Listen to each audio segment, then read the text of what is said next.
Sir good morning. तो I think US में पहले ही हो चुकी है। कुछ बेहतरीन तेजी देखने को मिली हमें ग्लोबल बाजारों में देखा फेड के आउटकम के बाद। नैस्डैक जी। एसएनपी सब में ही सब अपने रिकॉर्ड हाई पर पहुंचे। ऐसे में आज बाजार की ओपनिंग आप किस तरीके से देख रहे हैं, और जो हमारे इंडेक्स ट्रेडर्स हैं उनको आज कैसे ट्रेड लेना चाहिए? जी, तो देखिए बिल्कुल सही बोला आपने। अगर आप कल आप एस&पी को देखें, डाउ को देखें, नैस्डैक को देखें, टेस्ला को देखें, 7.5% कल चला है। मैग्निफिसेंट सेवन सारे चले हैं, 1% से ज्यादा चले हैं। क्योंकि जेरोम पॉल साहब का एक बहुत अच्छा स्टेटमेंट था, कल भी डिस्कस हुआ था कि इन्फ्लेशनरी प्रेशर कम होता हुआ दिखा है, इकोनॉमिक सॉफ्टनेस है थोड़ी सी। तो सेंट्रल बैंक ने 50 बेस पॉइंट का कट किया, और आगे का भी जो व्यू है वो काफी अकोमोडेटिव है। नाउ हैविंग सेड दैट, अगर आप देखेंगे तो जो जॉब्स डेटा है, जॉबलेस क्लेम घटता हुआ दिखाई दे रहा है। अगर आप देखेंगे तो US factory activity, eastern US में जो फैक्ट्री एक्टिविटी है वो, उसमें एक एक्सपेंशन देखने को मिला है। तो ये सारी चीजें इकोनॉमिक सॉफ्टनेस तो नहीं दिखाती हैं। इवन देन आई थिंक कई बार मैंने इस बात का जिक्र किया है कि लुकिंग एट नवंबर इलेक्शंस, एक कट आना चाहिए, और वैसा ही हमें देखने को मिला है।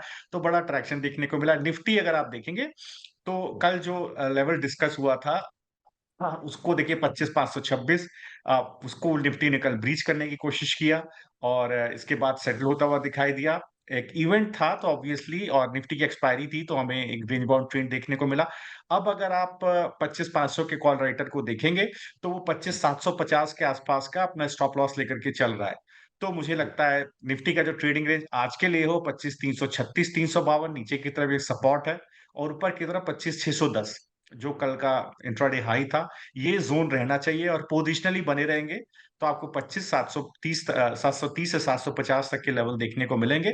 मुझे लगता है गैप अप ओपनिंग अगर 25,430, 445 के ऊपर होती है, तो ये ज्यादा एक बार बाय ऑन डिप्स की स्ट्रेटेजी भी की जा सकती है, और नई खरीदी भी की जा सकती है। अगर आप बैंक निफ्टी को देखेंगे तो 52,793, 93, 930, ये जो जोन है, ये एक अच्छा, मुझे लगता है कि एक बेस बना हुआ है। और ऊपर की तरफ 53,357, कल भी मैंने डिस्कस किया था कि जो ऑल टाइम हाई का लेवल है वो टच होगा, और वहां के से 3-4 पॉइंट नीचे का हाई आपको देखने को मिला।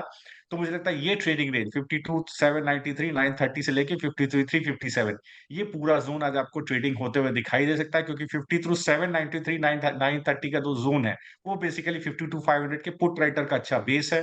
वो नहीं टूटना चाहिए। जब तक वो ना टूटे, आप बाय ऑन डिप्स का व्यू बना करके रखिए। तो निफ्टी और बैंक निफ्टी दोनों में बाय एंड डिप्स का भी हो, क्योंकि अब यहाँ से आरबीआई भी एक्शन में आता हुआ दिखाई दे सकता है। और बैंक्स में, जैसा मैंने काफी पहले जिक्र किया था, मैंने आईसीआईसीआई बैंक का फ्यूचर्स काफी पहले रिकमेंड किया था, इसके बाद एक्सिस बैंक को भी रिकमेंड किया। मुझे लगता है axis bank, ICICI bank, HDFC bank and axis bank, ये तीनों प्राइवेट बैंक्स पर नजर रखनी चाहिए। ये चले नहीं है जितना चलना चाहिए था, तो अब यहाँ पर रैली आपको देखने को मिल सकती है।